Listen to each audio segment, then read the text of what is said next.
प्रभु यीशु मसीह के बलिदान से हम सबको क्या हासिल हुआ, हमें क्या मिला है?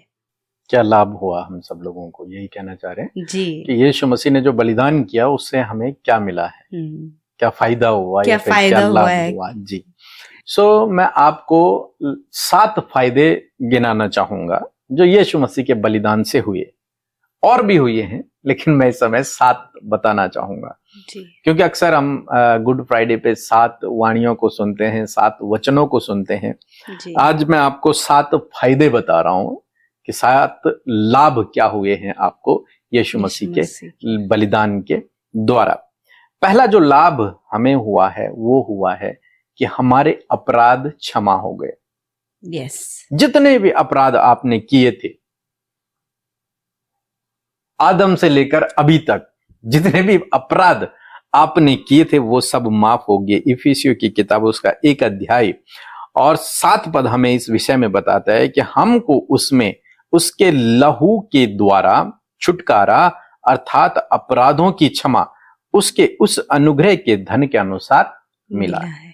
मीन्स प्रभु यीशु मसीह के बलिदान के द्वारा, उसके लहू बहाने के द्वारा आपको और मुझे अपराधों की क्षमा, हमारे जो पाप थे, गुनाह थे, उनकी क्षमा हमें मिल चुकी है।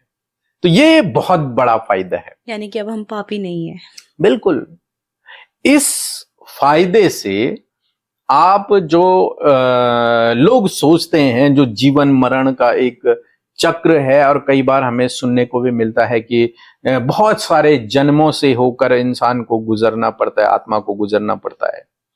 यदि ये हकीकत में है, वैसे मैं इस बात पर विश्वास नहीं करता, लेकिन यदि हकीकत में है तो प्रभु यीशु मसीह के बलिदान के द्वारा हमें पापों की क्षमा मिल गई। वो साइकिल ब्रेक हो गया है। यस प्रभु यीशु मसीह के बलिदान के द्वारा अब अपराधों की क्षमा मिली, और दूसरा मैं अभी बात करेंगे, लेकिन वो अपराधों की क्षमा, जिन अपराधों के द्वारा एक जन्म, दूसरा जन्म, तीसरा जन्म हो रहा था, मैं इस बात पे यकीन नहीं करता, लेकिन ऐसा लोग सोचते हैं, वो क्या हो गया?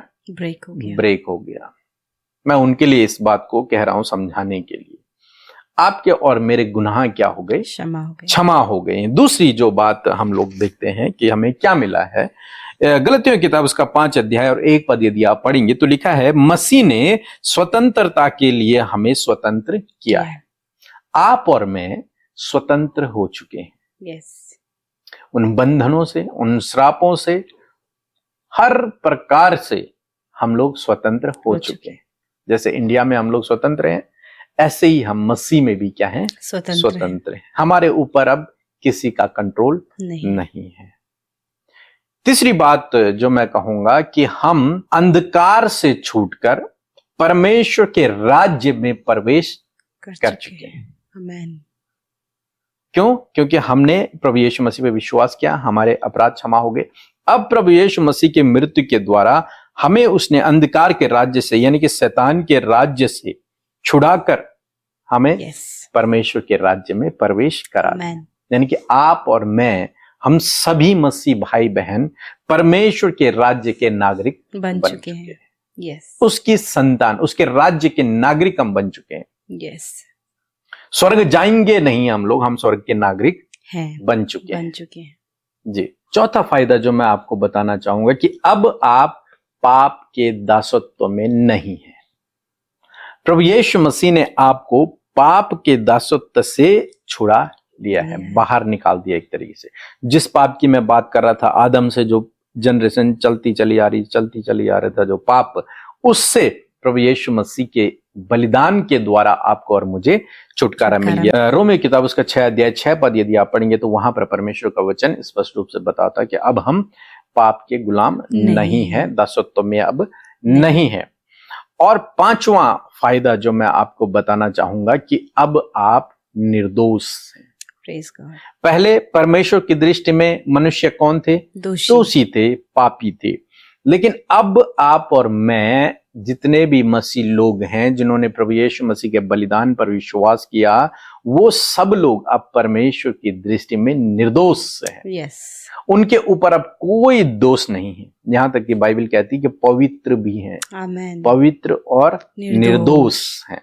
हम सब लोग परमेश्वर की दृष्टि में। कारण क्या है? क्योंकि हमारे गुनाह क्या हो चुके हैं? क्षमा हो चुके हैं, माफ हो चुके हैं, हमेशा हमेशा के लिए माफ हो चुके हैं। इसलिए छठवां फायदा जो मैं आपको बताना चाहूंगा, रोमियो की किताब उसका 8 अध्याय 1 पद यदि आप पढ़ेंगे तो वहां पर परमेश्वर का वचन कहता है, अतः अब जो मसीह यीशु में है उन पर दंड की आज्ञा नहीं। आमीन। मीन्स अब जो मसीह यीशु में है, जिसने प्रभु यीशु मसीह के बलिदान पर विश्वास कर लिया, उस व्यक्ति पर दंड की आज्ञा नहीं है। कौन सा दंड? मृत्यु दंड, जिसके विषय में हमने सबसे पहले बात की थी। मृत्यु दंड, पाप की सजा क्या है? मृत्यु है। वो मृत्यु दंड अब उस व्यक्ति पर नहीं है जिस व्यक्ति ने प्रभु यीशु मसीह पर विश्वास कर लिया। उसने सीधे अनंत जीवन में प्रवेश कर लिया है। अब वो उस नरक की आग में नहीं जाएगा। इसीलिए बाइबल कहती है कि अधोलोक के फाटक तुझ पर प्रबल नहीं होंगे। क्यों नहीं होंगे? क्योंकि हम पर दंड की आज्ञा है ही नहीं। हम कहां जा रहे हैं? सीधे स्वर्ग के राज्य में प्रवेश कर रहे हैं। आप समझ रहे होंगे कि अब आप पर, मुझ पर, मसीह लोगों पर दंड की आज्ञा नहीं है, क्योंकि उनके गुनाह क्या हो गए हैं? माफ हो चुके हैं। और सातवीं बात मैं आपको बताना चाहूंगा, 8 अध्याय, रोमियो किताब उसका 8 अध्याय 33 और 34 पद यदि आप पढ़ेंगे तो यहां पर परमेश्वर का वचन कहते हैं कि परमेश्वर के चुने हुओं पर कौन दोष लगाएगा? परमेश्वर ही है जो उनको धर्मी ठहराने वाला है। मीन्स परमेश्वर ने आपको और मुझे धर्मी ठहराया दिया है। आप और मैं, या फिर हम मसीह लोग, परमेश्वर की दृष्टि में धर्मी जन हैं। पवित्र हैं, निर्दोष हैं, धर्मी जन हैं परमेश्वर की दृष्टि में। हम पर दंड की आज्ञा नहीं है। हमारे अपराध क्षमा हो चुके हैं। तो ये 7 फायदे मैंने आपको बताए। और जब हम प्रभु यीशु मसीह पर विश्वास करते हैं, उसके राज्य के नागरिक बन जाते हैं, उसकी संतान भी हम लोग बन जाते हैं। जो रिलेशन टूट गया था ना, परमेश्वर और हमारा जो रिलेशन टूट गया था आदम के पाप करने के द्वारा, वो रिलेशन प्रभु यीशु मसीह की मृत्यु के द्वारा फिर जुड़ गया, फिर एक हो गया। अब इतना मजबूत जोड़ है कि अब कोई उसे तोड़ नहीं सकता है। तो ये फायदे हुए हमें प्रभु यीशु मसीह की मृत्यु के द्वारा। मैं ऐसा करता हूं कि आप समझे होंगे, और जो हमारे भाई लोग हमें देख रहे हैं, बहन लोग हमें देख रहे हैं, जो इस वचन को सुन रहे हैं, समझ रहे हैं, तो आज मैं आपको भी उत्साहित करना चाहूंगा कि ये फायदे हैं, और भी फायदे हैं। मैंने अभी केवल 7 आप लोगों को गिनाए हैं। ये फायदे हैं प्रभु यीशु मसीह के बलिदान होने के द्वारा जो आपको और मुझे मिले। इसीलिए इसे गुड फ्राइडे कहा जाता है। क्योंकि इस फ्राइडे से, इस बलिदान से आपको और मुझे फायदे ही फायदे हुए हैं। इसलिए आपके और मेरे लिए, हम सब मसीह लोगों के लिए गुड फ्राइडे है, अच्छा शुक्रवार है। Praise God.